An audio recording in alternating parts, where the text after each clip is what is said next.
এখনো সময় আছে আল্লাহ তাআলার কাছে তওবা করার। এই জন্য সকলকে আবদার করে বলবো, আজকে এই জুমার দিন দোয়া কবুল হওয়ার সময় 7টার মধ্যে একটা দিন জুমা, জুমা হলো পুরো এক সপ্তাহের সরদার। আর 12টি মাস রমজান, রমজান 12টি মাসের মধ্যে একটি মাস হলো সরদার। দোস্ত, যারা রোজা রাখে না তাদের দিনও চলে গেছে, যারা রোজা রেখেছে তাদের দিনও চলে গেছে। তবে পার্থক্যটা বোঝা যাবে কিয়ামতের ময়দানে, পার্থক্যটা বোঝা যাবে কিয়ামতের ময়দানে। আইয়ুহাল মুজরিমুন, কিয়ামতের ময়দানে আমার আল্লাহ যখন ডাক দিবে, হে গুনাহগার, হে নাফরমান, হে গুনাহগার, আমার নেককার বান্দাদের থেকে তোমরা পার্থক্য হয়ে যাও। নেককার বান্দাদের সাথে তোমাদের কোনো সংযোগ নাই, নেককার বান্দাদের সাথে তোমাদের কোনো আপোষ নাই।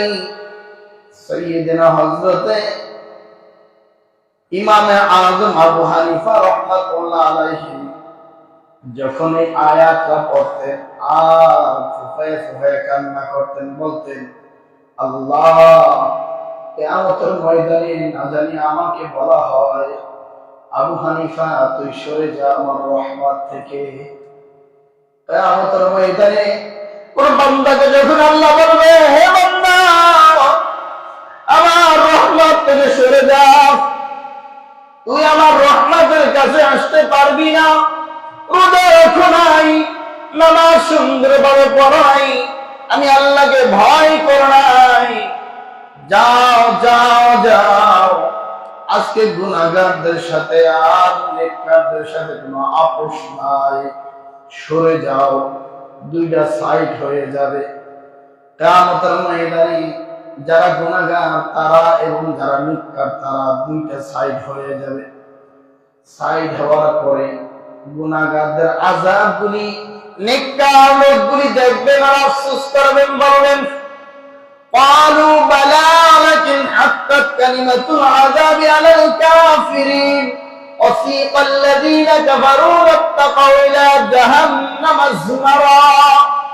কিয়ামতের ময়দানে জাহান্নামী ব্যক্তিদেরকে আল্লাহ তাআলা জাহান্নামী ফেরেশতাদের হাতে লাঠি দিয়ে, আগুনের লাঠি, ওই লাঠি দিয়ে পিটাতে পিটাতে যখন জাহান্নামীদেরকে জাহান্নামের দিকে নিয়ে যাবে, জান্নাতীরা তখন দেখবে আর আফসোস করবে আর বলবে, তোমাদের কি হলো? তোমরা কি দুনিয়াতে তোমাদের কাছে কোরআন হাদিসের কথা যায় নাই? তোমাদের কাছে দুনিয়াতে হাদিসের বাণী যায় নাই? তোমাদের কাছে কি দুনিয়াতে জাহান্নামের আযাবের ভয় যায় নাই? তখন তারা বলবে, ক্বালু বালা, হ্যাঁ আমাদের কাছে গিয়েছে, ওয়ালাকিন হাক্কাত কালিমাতুল আযাবি আলাল কাফিরিন, আমাদের কাছে গিয়েছে রোজা না রাখলে গুনাহ হবে, নামাজ না পড়লে গুনাহ হবে, মিথ্যা কথা বললে গুনাহ হবে, কাউকে গালি দিলে গুনাহ হবে, চগলখড়ি করলে গুনাহ হবে, সমালোচনা করলে গুনাহ হবে।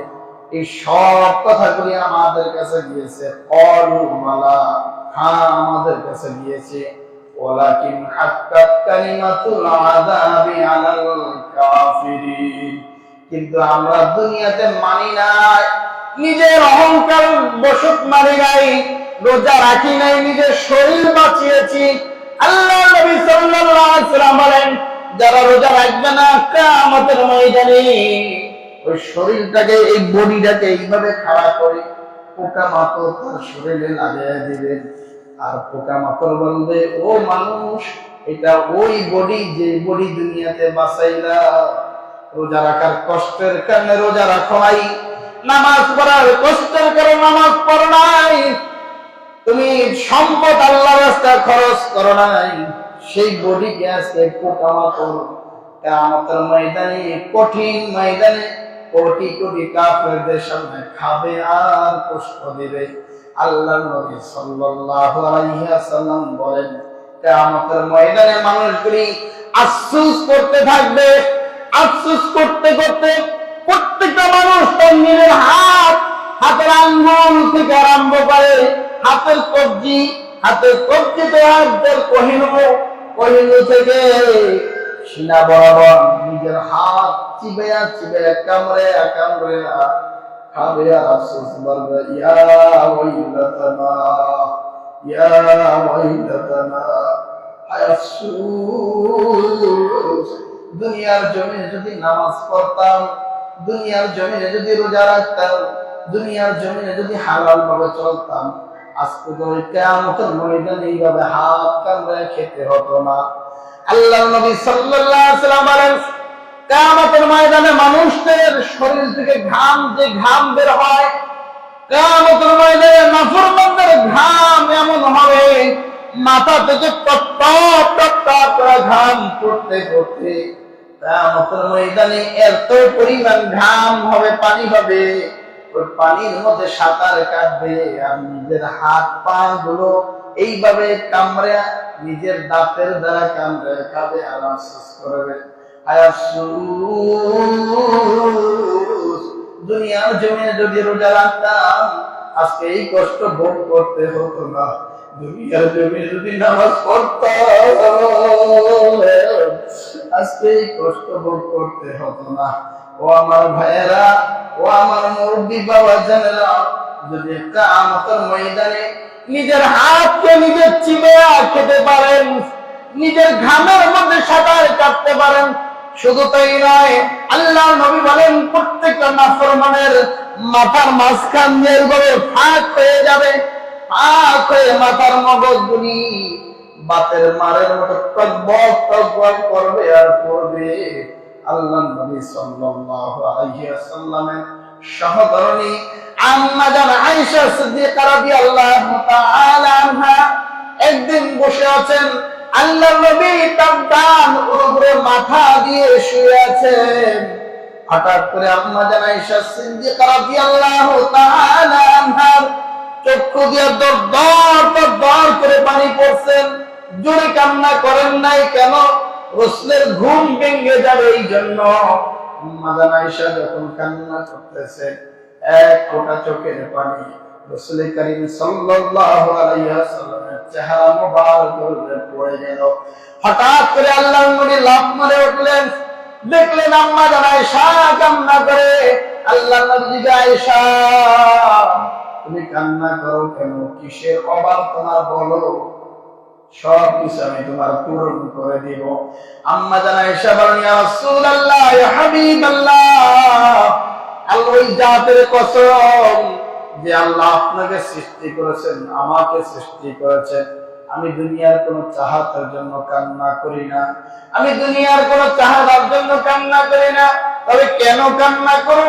আম্মা জান আয়েশা বলেন, ইয়া রাসূলুল্লাহ, আপনি না বলেছেন কিয়ামতের ময়দানে জমিনটা তামার হয়ে যাবে, ওই তামার মধ্যে রৌদ্রের তাপ কেমন হবে, মানুষ পাড়া দেওয়ার সাথে সাথে মানুষের চামড়াগুলি হাড্ডিগুলি গলে সব তামার সাথে মিশে যাবে, আবার মানুষগুলি আগের মতো হয়ে যাবে।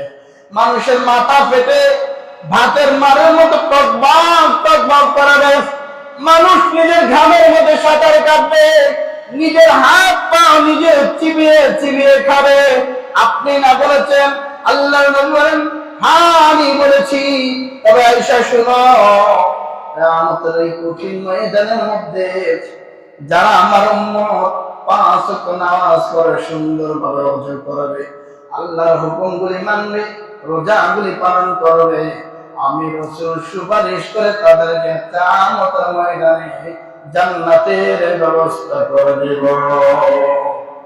সুতরাং পেয়ারা হাজিরিন, আজকে দিনটা এমন ভয়ের দিন, এমন আশার দিন, আশা করবো আল্লাহর কাছে আল্লাহ মাফ করে দেন। ভয়ের দিন, আল্লাহর কাছে তওবা করবো দিল খুলে, আল্লাহ সারাটি জীবন অন্যায় করেছি, অপরাধ করেছি, রমজানও নিজের গুনাহগুলি মাফ করতে পারি নাই, আল্লাহ মাফ করে দেন, আল্লাহ মাফ করে দেন। হয়তোবা জীবনে এই জুমা আর পাবো না। কত মানুষ গত রমজানে ছিল, এই জমিনের বুকে জুমা পেয়েছে, আজকে নাই। আমাদের এখানে ইতিকাফ করেছেন গুচ্ছ গ্রামের একজন, জানেন, তিনি সবসময় ইতিকাফ করতেন। আমার কাছে খুব ভালো লাগতো লোকটা, কিন্তু এবছর তিনি নাই। এমন প্রত্যেকটা মানুষের জীবন। মসজিদ থেকে আমরা সকলে বের হতে পারবো, এই গ্যারান্টি দেওয়ার মতো শক্তি পৃথিবীতে কারো নাই। আমি মিম্বার থেকে নিচে নামতে পারবো, এই গ্যারান্টি দেওয়ার মতো শক্তি পৃথিবীতে কারো কাছে নাই। আমি একবার কথা বলেছি, আরেকবার কথা বলতে পারবো, এই গ্যারান্টি পৃথিবীতে কারো শক্তি নাই দেওয়ার মতো। এই জন্য পেয়ারা হাজিরিন, চলুন সকলে খাস দিলে তওবা করি, আল্লাহ তাআলার কাছে গুনাহকে মাপ চাই। জীবনে বহু অন্যায় করেছি। অনেকে বলেন অনেক নেক কাজ করছি, গুনাহ আর মাপ চাওয়া লাগবে না, দুষ্টামি করে অনেকে বলেন। মনে রাখবেন একটা কথা, কোন ব্যক্তি যদি দুষ্টামি করে কথা বলে আমার আর নেক লাগবে না, অনেক নেক কামাইছে, মনে রাখবেন সাথে সাথে সে বেঈমান হয়ে যাবে, একটু দেরি হবে না। যদি কেউ বলে আমার আর নেক লাগবে না, আমার আর সওয়াব লাগবে না, বহুত সওয়াব কামাইছি, ইচ্ছা করে হোক অনিচ্ছায় হোক, সাথে সাথে সে বেঈমান হয়ে যাবে। যদি কেউ নামাজের দাওয়াত দেয়, বলে নামাজ পড়ে আর কি হবে, আমার আর নামাজ লাগবে না, সাথে সাথে সে বেঈমান হয়ে যাবে। যদি কেউ রোজার দাওয়াত দেয়, বলে রোজা রাখলে কি হবে, রোজা রাখলে কি হয়েছে, বেশি ভালো হয়ে যেতে পারতেন, আমার রোজা লাগবে না, সাথে সাথে সে বেঈমান হয়ে যাবে। অর্থাৎ নেক কাজ না করলে আপনি বেঈমান হবেন না, আপনার কবিরা গুনাহ হবে। কিন্তু কোন একটা নেক কাজকে যদি আপনি তুচ্ছ তাচ্ছিল্য করেন, কোন একটা নেক কাজকে তুচ্ছ হিসাবে আপনি বলেন, সাথে সাথে বেঈমান হয়ে যাবে। জুমার দিন আযান দিয়েছে, প্রত্যেকের মধ্যে জরুরি হলো নামাজে যাওয়া। এখন চিন্তা করছি দূরে যাবো নামাজে, নামাজ একদিন জুমায় না গেলে কি হবে, সাথে সাথে আপনি বেঈমান হয়ে যাবেন, কোনো সন্দেহ নাই। পেয়ারা হাজিরিন, এই জন্য আসুন, আমাদের গুনার কোনো শেষ নাই। আমরা যেই পরিমাণ গুনাহ করি, আল্লাহ তাআলা যদি ধরেন, খোদার কসম একটা মানুষের জবাব দেওয়ার কোনো জায়গা থাকবে না, যে পরিমাণ